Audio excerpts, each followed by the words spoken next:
Sebelum menonton, jangan lupa like, subscribe, dan tekan tombol lonceng. Selamat menyaksikan. Memperingati Hari Laut Sedunia, Putri Bumi Indonesia 2021 Yunike Suwandi melakukan aksi nyata menjaga dan menyelamatkan ekosistem laut. Aksi nyata tersebut dilakukan Putri Binaan Yayasan Eljon Indonesia ini dengan menanam terumbu karang di Pulau Pramuka, Kepulauan Seribu, Jakarta. Penanaman terumbu karang ini dilakukan Yunike bersama LSPR, Smiling Coral, dan The Seize the Day. Ada 71 bibit koral yang ditanamkan ke dasar laut dengan menggunakan media tanam. Bibit koral yang ditanam tersebut dicantumkan nama orang-orang yang ikut mendonasikan kegiatan positif ini, termasuk nama Putri Bumi Indonesia 2021. Bibit koral ini ditenggelamkan secara pelan-pelan ke dasar laut. Yunike juga ikut dalam aksi penyelaman ini, dengan didampingi oleh penyelam profesional. Penanaman bibit koral ini adalah suatu upaya untuk membuat habitat terumbu karang baru atau berubah habitat lain di luar habitat terumbu karang menjadi habitat terumbu karang. Data dari Lembaga Ilmu Pengetahuan Indonesia menyebutkan ada 390 atau 33,82% terumbu karang di Indonesia masuk dalam kategori buruk. Data tersebut diperoleh LIPI melalui pemantauannya pada tahun 2019 di 1153 titik. Kemudian, 431 terumbu karang atau 37,38% masuk kategori sedang, 258 terumbu karang atau 22,38% masuk kategori baik, dan 74 terumbu karang atau 6,42% masuk kategori sangat baik. Yunike merasa senang dalam berpartisipasi dalam aksi penyelamatan ekosistem laut ini. Yunike juga menyatakan kesiapannya mendukung segala kegiatan yang berkaitan dengan pelestarian lingkungan. Yunike berharap ke depan semakin banyak masyarakat yang ikut membantu menjaga kelestarian terumbu karang.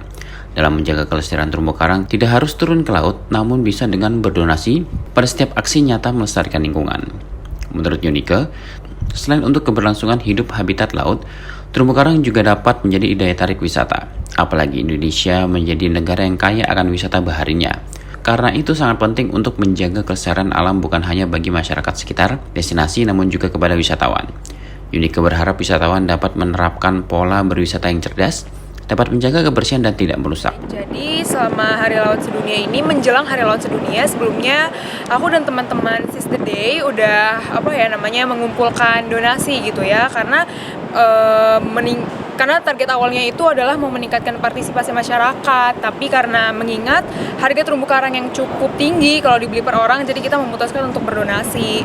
Nah, gongnya itu adalah pada saat Hari Laut kemarin kita mengumpulkan donasi itu untuk menanam terumbu karang, seperti itu. Waktu Hari Laut Sedunia ini, seperti yang tadi sudah dibilang, mengumpulkan donasi, dan habis itu di sana juga kita mengedukasi sedikit dulu nih, kita sambil mengedukasi orang juga, karena kita sambil Instagram live gitu ya di Putri Bumi, di Instagram Putri Bumi, kita mengedukasi, dan kita juga berkolaborasi bersama smilingcoral.id. Nah, kita melakukan penanaman terumbu karang ini di Kepulauan Seribu, yaitu di Pulau Pramuka gitu. Nah, smilingcoral.id ini mengajarkan kita, menceritakan kita mengenai terumbu karang, dampak baiknya terumbu karang buat laut itu apa gitu. Jadi setelah kita sambil menanam itu, sambil memproses, kita juga sambil diceritakan mengenai terumbu karang, seperti itu. Kalau terumbu karang, kalau yang kemarin aku lakukan itu, kita menggunakan sebuah media gitu. Cuman yang aku tahu, sepengetahuan aku, itu belum menggunakan biorok gitu ya. Biasanya sekarang tuh sudah banyak teknologi, ada teknologi namanya biorok, tapi kemarin kita masih menggunakan mungkin yang belum menggunakan biorok gitu ya. Kita kayak ada suatu media, kita menancapkan si terumbu karang ini. Nah, setelah ditancapkan harus langsung ditaruh ke laut, karena kalau terlalu lama di udara terumbu karang dan terkena panas, nanti terumbu karang itu keburu stres gitu. Iya benar, ditaruh di dasar laut. Nanti setelah udah medianya sudah terpasang semuanya oleh terumbu karang, kita taruh di bawah laut, kira-kira kedalaman beberapa meter gitu ya. Jadi terumbu karang itu juga beradaptasi kedalamannya gitu ya.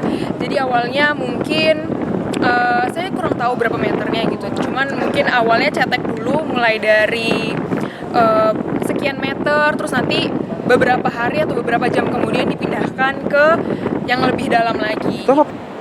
Nanti itu prosesnya sebenarnya kita akan diupdate dalam 3 bulan. Per 3 bulan ini kita akan terus-terusan diupdate bagaimana kabarnya, apakah terumbu karangnya berhasil bertumbuh dengan sempurna ataukah ternyata ada mungkin serangan dari luar gitu. Jadi apakah gagal karena ternyata terumbu karang ini walaupun sudah kita survei tempatnya tapi ternyata tetap bisa gagal karena faktor eksternal, misalnya terlalu lama kena panas di udara gitu. Setelah kita tancapkan terlalu lama kena udara panas gitu ya.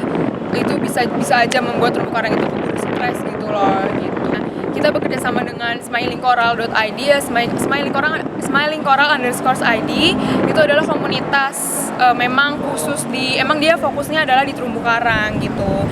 Jadi mereka memang juga dari Kepulauan Seribu ya, khususnya di Pulau Pramuka ini. Nanti mereka yang memberikan laporan ke kita dan kita yang menyebarkan laporan ke orang-orang yang sudah berdonasi gitu. Kemarin kita sudah berhasil mengumpulkan 71 baby corals. Itu udah ada beberapa media ya, mungkin 5 media ya. Dan itu cukup lumayan ya, karena ini kita jalankan dengan waktu yang singkat gitu. Jadi aku juga bersyukur karena banyak orang yang mau berpartisipasi untuk menanam terumbu karang. Karena terumbu karang ini dampaknya sangat baik untuk laut dan sangat baik juga untuk lingkungan kita. Itu yang saya harapkan gitu. Jadi nggak cuma sampai sini aja, kita mau lihat konsistennya kita dulu. Jadi kalau misalnya kita ini kan banyak nih, kita udah tahu nih orang banyak yang mau ikut berpartisipasi, berarti banyak orang yang tertarik gitu ya, mau ikut donasi terumbu karang ini, menanam terumbu karang. Semoga nanti kedepannya semakin berkembang, semakin banyak yang mau berpartisipasi gitu ya, dan nggak hanya penanaman terumbu karang aja, mungkin nanti kita akan membuat proyek-proyek yang lainnya sehingga banyak juga menambah wawasan juga, dan kita juga meningkatkan partisipasi masyarakat juga makin banyak juga untuk kebaikan lingkungan. Nah, kalau manfaatnya terutama bagi laut ya, karena selain menjaga ekosistem pastinya ini juga sebenarnya penting buat keindahan lautnya juga gitu ya. Di samping untuk menjaga keseimbangan ekosistem, terumbu karang ini kan biasanya banyak tuh orang yang suka pergi ke laut, pergi ke pulau gitu melihat keindahan-keindahan terumbu karang gitu. Karena terumbu karang ini banyak jenisnya. Jenisnya ini beda-beda warna, beda-beda ukuran, pokoknya intinya berbeda jenis, itu semuanya indah-indah gitu. Jadi concern aku sebenarnya menanam terumbu karang ini bukan hanya untuk kebaikan lingkungan tapi juga pariwisata juga. Karena kan kita juga akan setelah pandemi ini kan meningkatkan pariwisatanya juga. Nah, ini bersinggungan sangat dekat nih antara lingkungan dan pariwisata. Jadi keduanya ini dapat gitu dari terumbu karang seperti itu.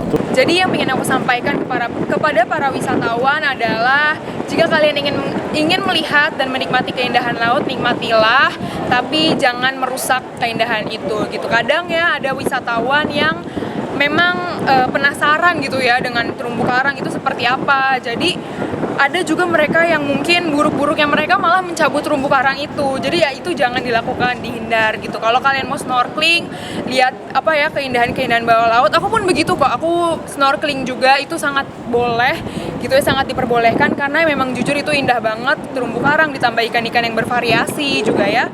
Itu kita nikmati aja gitu. Kita nikmati, kita lihat, kita foto. Udah nggak perlu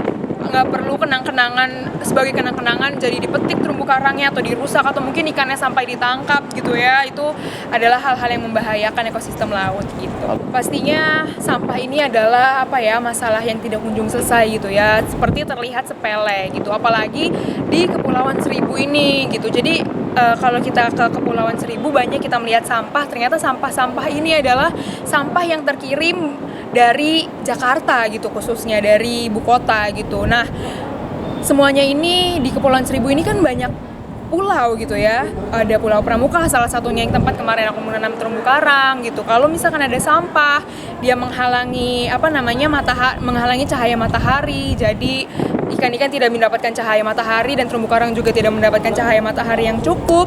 Itu bisa menyebabkan mereka mati gitu. Tidak hanya menghalangi cahaya aja, bisa aja ikan-ikannya jadi ikan atau penyu ya biasanya melihat plastik itu sebagai makanan gitu yang ada mereka konsumsi gitu. Jadi kurangilah membuang sampah pada sembarangan gitu ya. Jangan kalian itu buang sampah di sini nih di Jakarta itu bisa sampai di Kepulauan Seribu teman-teman. Jadi sadarilah hal itu, jangan cuma disadari aja, dilakukan membuang sampah pada tempatnya dan dipilah juga.